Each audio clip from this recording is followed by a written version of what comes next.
Somewhere in the world right now, a kid is kicking a ball against a wall. Alone. For the 100th time today. He is not thinking about homework. He is not thinking about dinner. He is thinking about one thing only. One day. One day I will make it. 98% of them never will. This video is for them. Not for the players you see on television every Sunday. Not for the ones lifting trophies, signing autographs, driving expensive cars. This video is for the ones nobody talks about, the ones who gave everything, who sacrificed everything, and who one day had to put their boots away. Forever. 3 things before we start. 1. The story of a player told he was too small to ever make it professionally. 2. The player told he was too thin, too weak, and too slow, and what he did about it. 3. The player thrown out of his academy at 16 for bad grades and bad behavior, and where he ended up. Stay with me, because by the end of this video, you will understand something that goes far beyond football. Let's start at the beginning. The very beginning. You are 8 years old.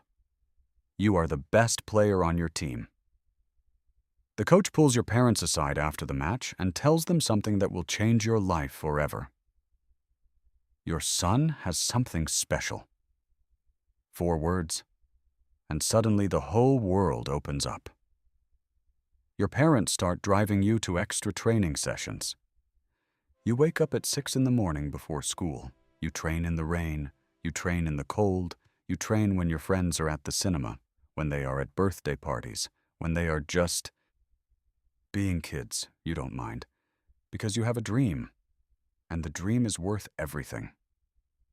Then one day a scout watches you play, and you get the call. An academy. A real professional club wants you.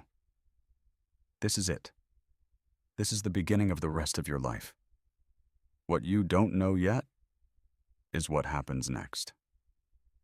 Inside that academy, there are 200 other boys, all with the same dream, all told the same thing by their parents. You have something special. And every single year, the club cuts players. Quietly, efficiently, a list goes up on a board. Names that are there one day and gone the next. No real explanation, no real goodbye. Just, you are no longer needed. You survive the first cut. Then the second, then the third. You tell yourself, I am still here. I belong here. And then you turn 17. 17 is the year everything changes. It is the year professional clubs decide who signs a professional contract and who goes home. If you sign, your dream becomes real. Your name on a contract, a salary, a future in football. If you don't sign, the club thanks you politely. After 5, 6, 7 years of formation, after thousands of hours of training, after every sacrifice you and your family ever made. 4 words, we are not keeping you. Not because you are bad, sometimes because you are the 5th best player at your position in a club that only needs 2. Sometimes because of one bad match in front of the wrong scout. Sometimes because of something as random as your height, your weight, the shape of your body. And nobody explains it properly. One day, you are there. The next day, you are not. But here is what separates the ones who make it from the ones who disappear. Some of them refuse to stop. In 2002, a 15-year-old boy joined the youth academy of Sheffield Wednesday in England. He was fast, he was determined, he worked harder than anyone around him. But at the end of the season, the club sent him home. The reason? He was too small. Not enough physical power. The coaches looked at him and saw a player who would never survive the physicality of professional football. His name was Jamie Vardy. Vardy didn't stop. He kept playing. Lower divisions. Smaller clubs. In the 2010 to 2011 season, he was playing in the 6th tier of English football with Halifax Town. Division 6. in front of a few hundred spectators on muddy pitches on Saturday afternoons. While his former academy teammates were either playing professionally or had already given up, Jamie Vardy was playing in the 6th division. Still believing. Step by step he climbed. Division after division. Until Leicester City signed him in 2012.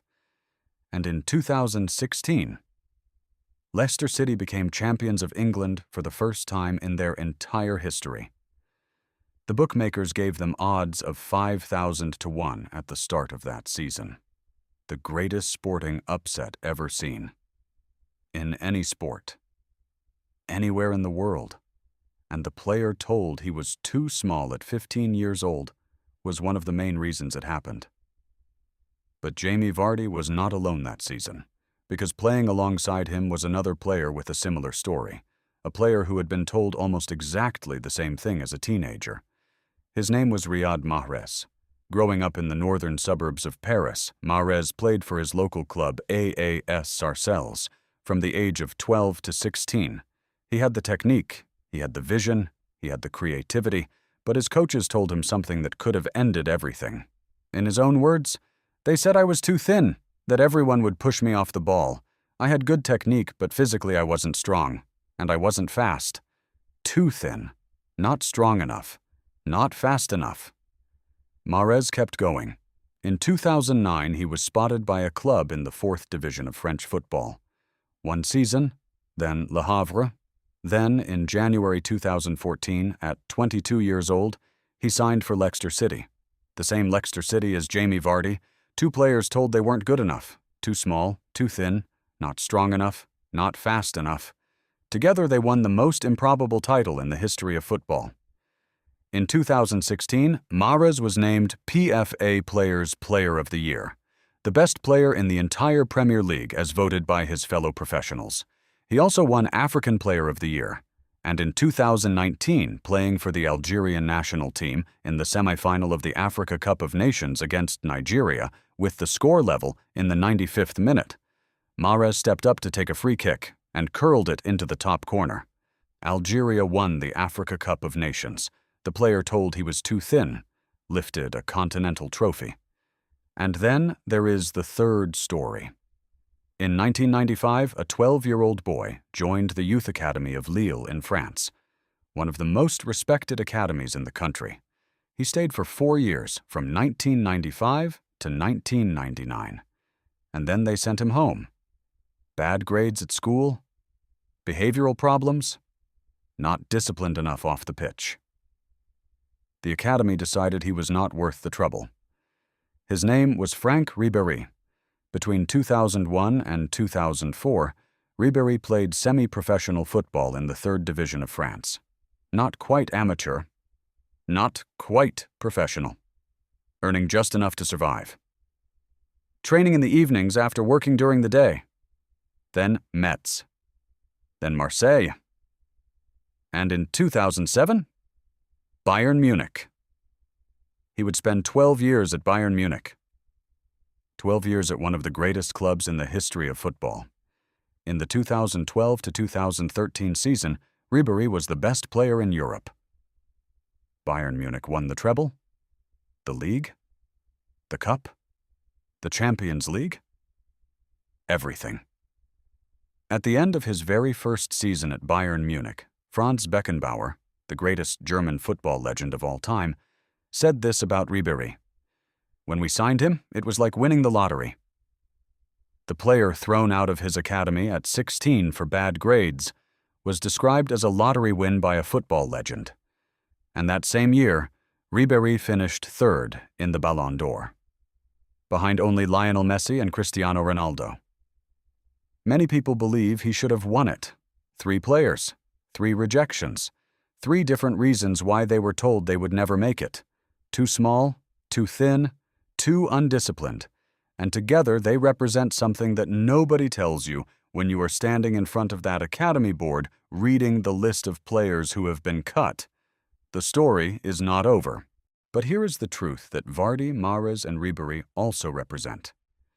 They are the exceptions. For every Jamie Vardy who climbs from the 6th division to the Premier League title, There are 10,000 players who climbed to the third division and stopped there, forever.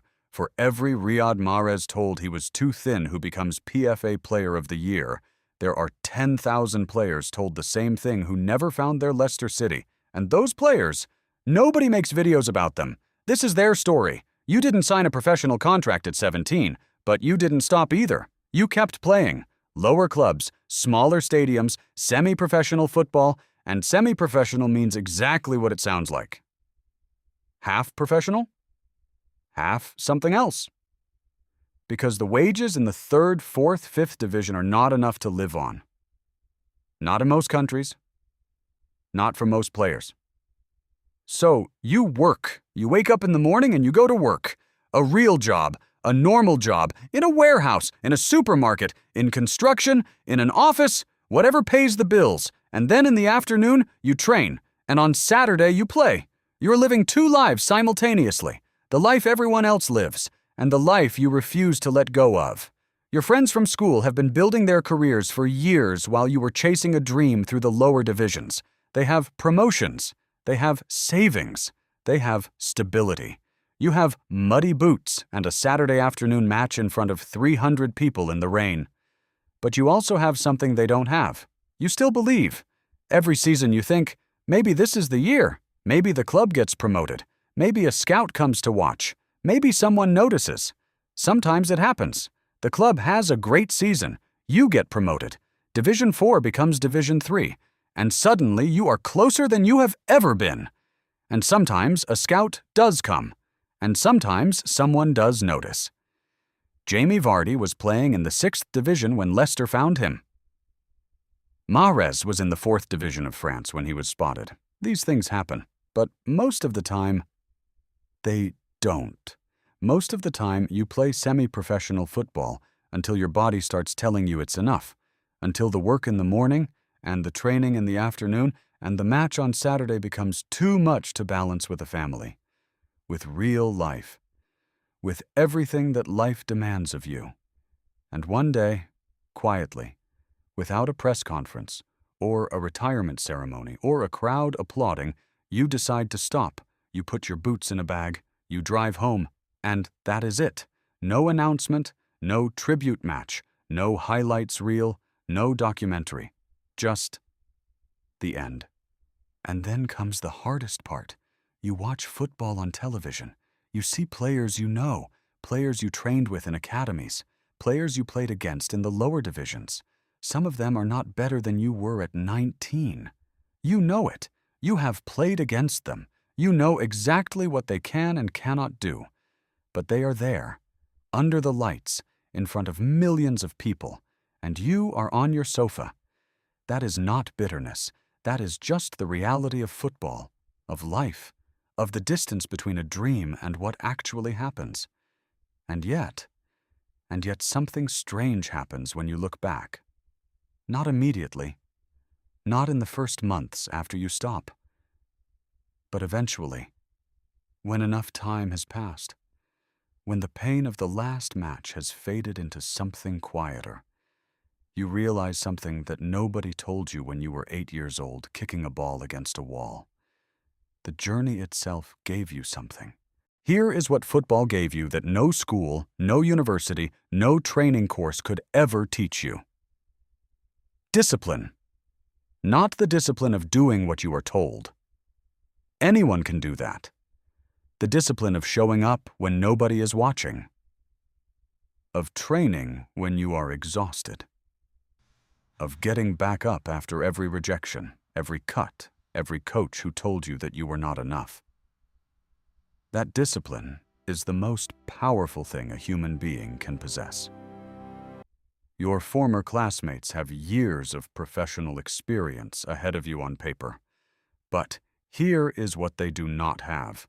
They have never been rejected and kept going anyway. They have never woken up at 6 in the morning for years for something that might never happen. They have never learned what it means to want something so badly that no obstacle feels permanent. You have. And that changes everything. Not just in football. In everything. In business. In relationships. in every project you will ever pursue for the rest of your life. The person who knows how to lose and keep going always outlasts the person who has never truly failed. You think your former classmates are ahead of you. Maybe they are, on paper. But discipline compounds.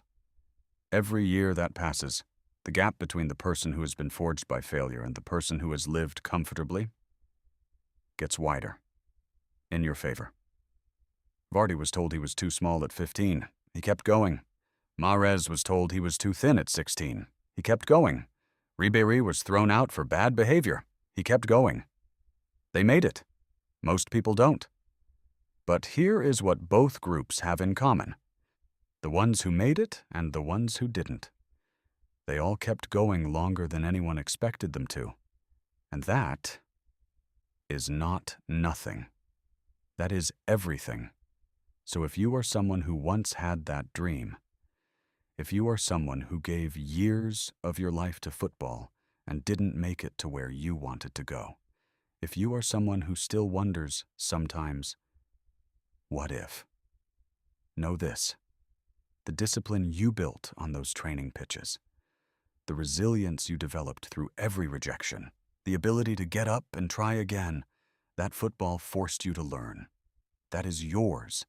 Nobody can take it away. And wherever you go next, whatever you build, whatever you decide to pursue with that same energy you once put into football, do not put a ceiling on it, because the most dangerous person in any room is the one who already knows what it feels like to lose everything and start again. That person is you. If this video spoke to you, subscribe. Every week we tell the stories behind football that nobody else talks about. There is always more to this story. There is.